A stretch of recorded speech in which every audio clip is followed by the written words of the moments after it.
యేసు ప్రభువులు అంటే ఏ పాపము లేదు, ఆయన పరిపూర్ణ పరిశుద్ధుడు గనుక పావురంలాగా దిగొచ్చాడు.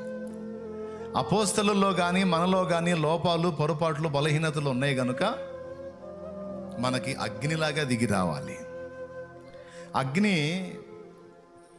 2 కార్యాలు చేస్తుంది, లేదా 3 చెప్పొచ్చు. 3. మొట్టమొదటిది, అగ్ని శక్తిని ఉత్పత్తి చేస్తుంది. అగ్ని వలన శక్తి పుడుతుంది. పరిశుద్ధాత్మ అగ్ని మన మీదికి వచ్చినప్పుడు శక్తివంతులం అవుతాం. 2, అగ్ని దహిస్తుంది. నువ్వు ఎలాంటి చెత్త అయినా పెట్టు, అగ్ని కాల్చి బూడిద చేస్తుంది. అలాగూ ఆయన అగ్నిగా మన మీదికి రావటం వల్ల మనలో ఉన్నటువంటి మురికి, కల్మషం, చెత్త అంతా కాల్చి వేయబడుతుంది. మన అపవిత్రత అంతా కాల్చి వేయబడుతుంది. 3వది, అగ్ని వెలుగును సూచిస్తుంది. వెలుగు, అగ్ని వెలుగుతుంది. సో దేవుని కృప ద్వారా మనం వెలిగించబడాలంటే, శక్తితో నింపబడాలంటే, శుద్ధీకరణ పొందాలంటే